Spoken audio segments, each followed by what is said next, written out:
often what people call the fear of failure is more accurately understood as the fear of what they perceive failure will bring. For example, it can be the fear of ridicule. It can be the fear of embarrassment, right? In other cases, it manifests as the fear of blame. So you'll hear a salesperson saying, I'm not really afraid of failing. I'm not really afraid of missing my targets. The thing, Paul, that I'm really afraid of is that my boss might blame me and not understand my situation.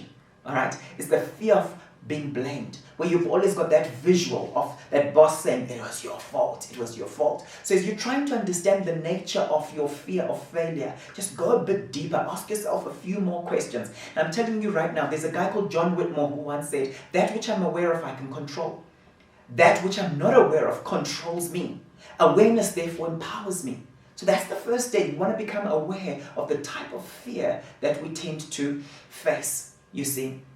Now, what tends to happen is that these people who are afraid of failure, very often they think that the pendulum will always swing the other way when things are going well. You know, their minds have been programmed to more readily accept failure than success. When things go well in their lives, they're always thinking, what's the catch, what's the catch, what's going to happen, right? And so they actually have faith for failure. And that's why sometimes they end up failing. Not because they were going to fail, but because they actually had faith for it. You see, and when you're worrying all the time, you're actually meditating on negative things and you end up producing negative things. Remember, fear is faith in reverse. You have faith for negative things, and what you fear comes to pass because of this, not because it was going to happen anyway. For a lot of people, their minds have been programmed to more readily accept failure than success. In the book of Job, chapter 3, verse 25, it says, what I feared has come upon me. What I dreaded has happened to me. Very often people end up getting the very sicknesses and the very diseases that they were always so afraid that they will get. And they'll think to themselves, you see how smart I am. It's come. I knew it would come. No, it's come very often because you believed for it. You believed for it. You see. So I want you today to examine your relationship with failure. What story do you tell yourself when you have failed? What story are you telling yourself when you have failed? Remember, I've said to you before that we're not destroyed by our experiences. We're destroyed by the story we tell ourselves of our experience. One of the things I've come to realize is that failure and setbacks are ingredients for success. I'm telling you right now, failure and setbacks are ingredients for success. Success is often experimental, isn't it? Often it involves trial and error. If you want to grow in your social media, it's like, let me try this platform. Let's see how it works. Let me now try this. Oh, this is working better. Let's invest in this area. Okay? You see, if you see failure as a permanent state, it becomes very difficult to achieve ultimate success. It becomes very difficult to achieve ultimate success if you always see failure as a permanent setup, a permanent situation, a permanent state. And I want to show you this in scripture. In 2 Corinthians 4, 8-9, Paul says, we are afflicted in every way, but not crushed. We're perplexed, but not despairing. We're persecuted, but not forsaken. We're struck down, but not destroyed. You see, many of you today, you end up in fear because of an unhealthy relationship with failure. Because the way you see failure, you see it as a permanent state. Instead of saying, I was struck down here, but I'm actually not destroyed. Right? I was struck down, but I'm not destroyed. I was persecuted here, but that's not the end of everything, because I'm not forsaken. You see, some people tell themselves a different story. Because I'm being persecuted, I'm forsaken. Because I was struck down, I'm now destroyed, and there's no future. What story do you tell yourself when you have a temporary setback? Do you see it as temporary? You see, Paul did not see setbacks as a permanent state. How you define setbacks and apparent failure is crucial. How do you define it? Some people are not doing anything today. They're not doing anything with their lives because they're saying, you know what, I don't want to get disappointed. So they're not setting goals. The Bible says hope deferred makes the heart grow sick. I don't want to hope anything, Paul, because if I keep hoping, I don't want to hope for anything, Paul, because if I keep hoping, then I might be disappointed. I don't want to set any goals. I'll aim at nothing. Well, if you aim at nothing, that's what you get, nothing. Right? So don't see failure and setbacks as permanent states, but rather as your learning journey to success. Your learning journey to success. And study biographies, because there's so many people out there, we know them. They look so successful today, but I can tell you right now, if you study their biography, you see how many mistakes they made and what they learned from them. And many of them were full of grit, like we spoke of last week. They were full of grit, partly because of how they understood setbacks. You see, often the fear of failure comes in the form of the fear of evil tidings. That's kind of like King James language for bad news. The fear of receiving bad news. Okay? This is why some people feel nervous when the phone rings. Right? Their default is bad news is coming. I remember growing up, sometimes the phone would ring, and then someone goes and answers the phone, and you can see everyone is kind of like waiting, looking, because there's that fear of bad news. That's not your portion.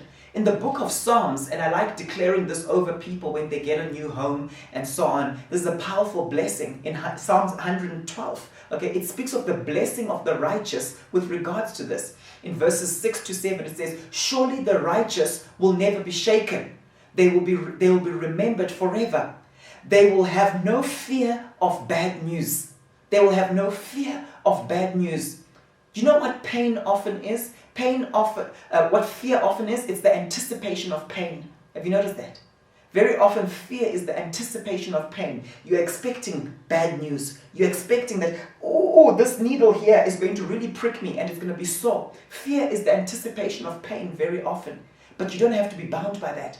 The fear of bad news. The fear of bad news. It says, their hearts are steadfast, trusting in the Lord. Your heart is not steadfast when you are afraid of bad news, when you're constantly in that state. And this is seen in our languaging. Next time the phone rings, go with that expectation. Oh, what's this opportunity? Lord, thank you for this opportunity. Even if it's an opportunity to resolve conflict, even if it's an opportunity to engage with your enemies and forgive your enemies, it's an opportunity. It's not a calamity.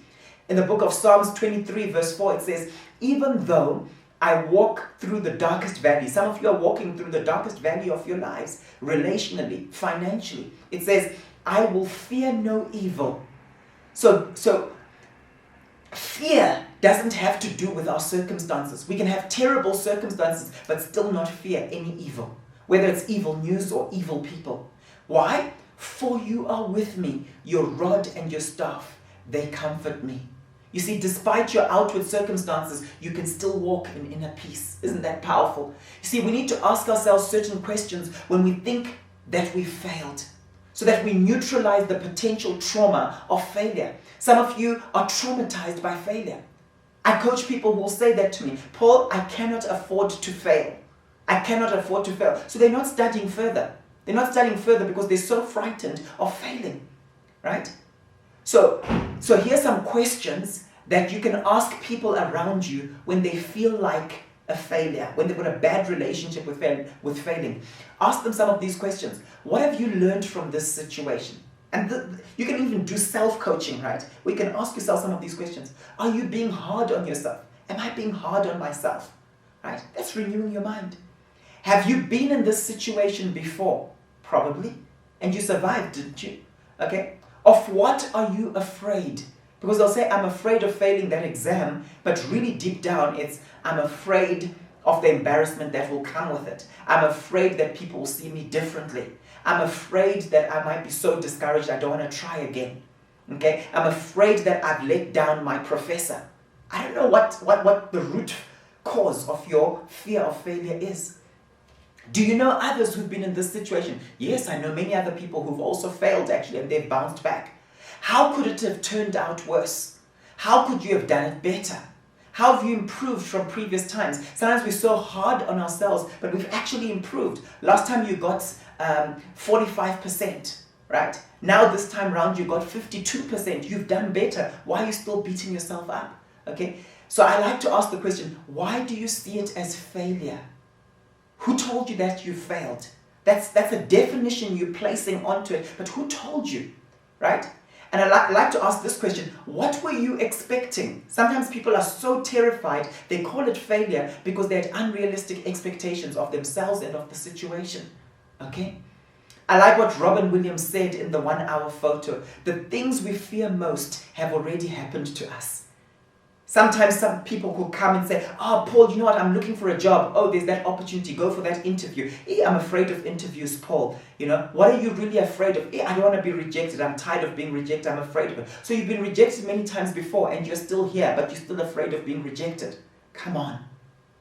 The things we fear the most have already happened to us. You've been there before. Why are you so terrified? You see, fear is what we learned here on earth. Someone once said that children are born with 2 fears, the fear of falling and the fear of loud noises. All the other fears are learned. So we need to unlearn these fears. Ask yourself, where did I learn to be afraid of that particular thing?